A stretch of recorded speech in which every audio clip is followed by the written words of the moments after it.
Today I fucked up by punching my pregnant wife in the face, in my sleep. As a lot of posts go, this did not happen today but approximately a month ago. I have been known to have very vivid dreams, and this dream I am about to share with you now definitely takes the cake. Anyone who is aware of the TV show The Mandalorian, would get a kick out of this. I dreamt that I was a bounty hunter, and had my own squad of mercenaries with me, and we were outrunning a large group of droids. We barricaded ourselves into a house that we came across, only to have another group of hunters ambush us. Outmanned and outgunned, we were forced to surrender. The officer of the attacking group asked me if I had any final words. I looked at my second in command, who nodded his head at me, and apparently that nod was code for go out in a blaze of glory. So I turned back to the officer and threw an uppercut. At this point I hear my name being shouted. I find this odd, but go for a second uppercut. The next second I am shaken awake by my pregnant wife, who is now looking at me and shouting, "You punched me in the eye." She then had to sport a minor black eye for the next couple of days. TL, doctor,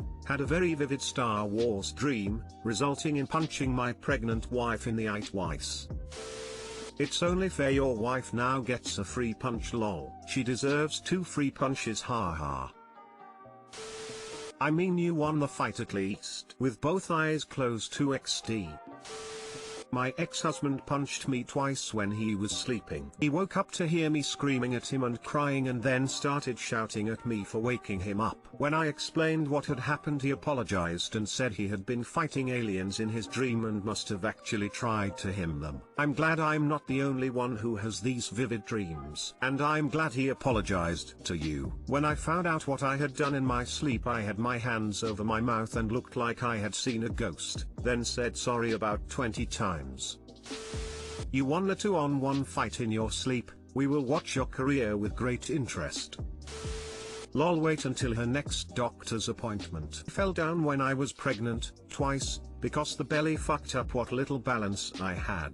They looked at my bruises and regarded my husband very sus and asked me if I was being abused and needed to get away, because the leading reason for the death of pregnant women is their partners deciding to kill them. Today I fucked up and got my account banned for writing the embarrassing self-tanning story yesterday. Hello, well, this is an interesting situation to say the least. Yesterday you might remember a post about an embarrassing story of a teen who self-tanned himself. I wrote that post after receiving quite a bit of traction and going to bed reading funny comments and being shocked by the awards. I was further shocked by what I would see when I woke up. I received a ban on my account for apparently sexualizing minors. Not only was this hilarious, but I received a ban for apparently sexualizing my childhood self by telling a story regarding an embarrassing true story where I had self-tanned myself by accident going through my masturbation scene. I mean, I guess they thought they caught me orange-handed for it. But for real, Reddit banned my account because of an embarrassing story I wrote on Today I Fucked Up. Too long didn't read. Today I fucked up and got banned from Reddit for writing about my embarrassing self-tanning story. Original post.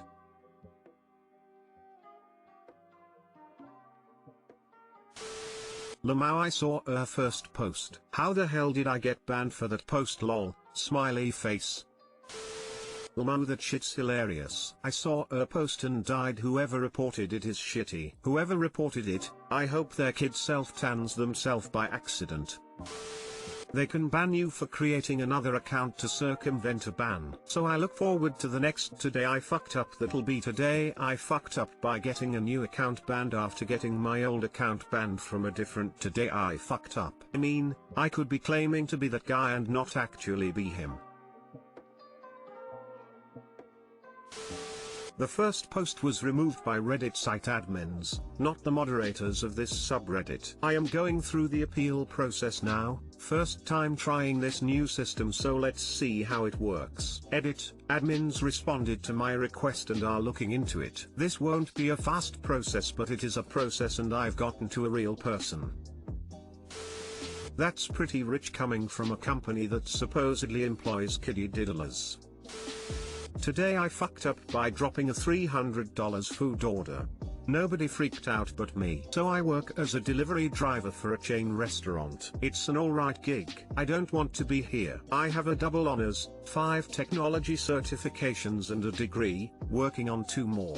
But here I am. At least I can drop off food packages and I built up a career in that. Anyway, we are high volume on the weekends. Some of the weather and humidity is making the food cook up more in the Togo containers, making the paper bags we use leak. I get a bag which doesn't leak at first, but putting my space blanket over the thing and leaving the restaurant with 2 more in tow really picks up the humidity. We don't have proper delivery bags big enough for large orders and management is too cheap to get more. Time for the drop off. I go to grab the $300 order and £25 bag. Carry it a few feet from the car. Plat. On the ground goes pretty much all the food, salads, and a steak and fries dinner. Shit, I'm fucked for sure. We have about 10 orders left to drop off at the restaurant, but screw that. People over business. I stick around with the customer for 10 minutes and try my best to explain what went wrong. I'm not a poet, I can barely cobble together 5 sentences with people I don't know. Wasn't dealt the hand that was eloquent in conversation. The point is I know I'm accountable, and I am going to see this through even if the customer rips me a new one. I get the most sympathetic, kind and understanding folks. Told them to call us and hand out my name. They must know someone who has been through this kind of working pressure before, and thank God. I still tell my bosses, who double check once I'm back about what happened with them. They didn't say anything was wrong with the order. They're covering for me. We'll probably get them a freebie still. Between having other shitty things happen today, thank you to the people who are sympathetic to food service workers. Like others, I really wish I were using my skills to better the world, but you make the unfortunate circumstances we go through a little more bearable. I'm switching to plastic this summer. Too long didn't read. I drop a large order and have the courage to let the customer know what happened that led to the issue. They didn't get furious and we made it right on their account. Because I made sure people knew everything that was going on, I didn't get severely reprimanded or fired. Faith in humanity restored. What's with the "I'm better than this job" disclaimer at the start? There's nothing wrong with delivering food to people regardless of your education. And there's also nothing wrong with knowing you're doing something you're overqualified for because the job market sucks.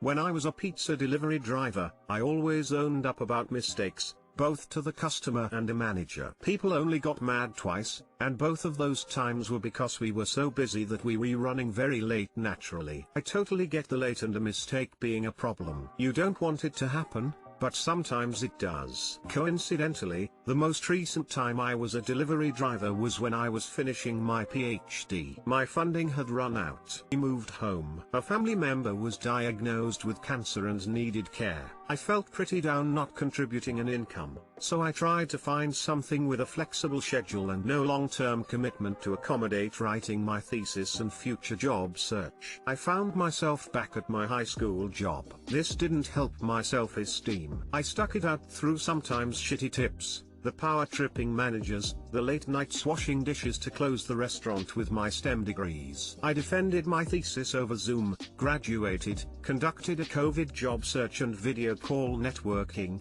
and finally found a near dream first industry position. We'll pull it off, too.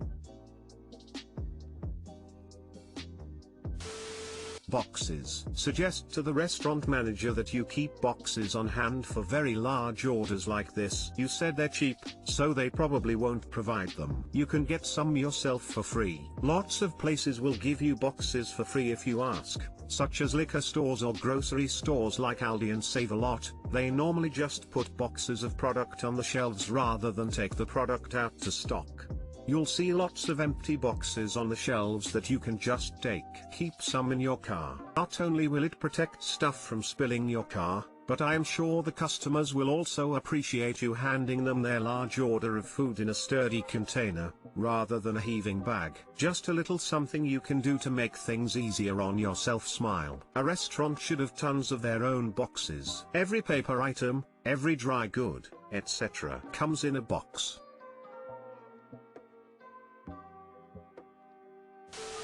A $300 food order was actually $50 worth of food. It just isn't as big of a deal as it sounds. Open disclosure works. Have a good weekend.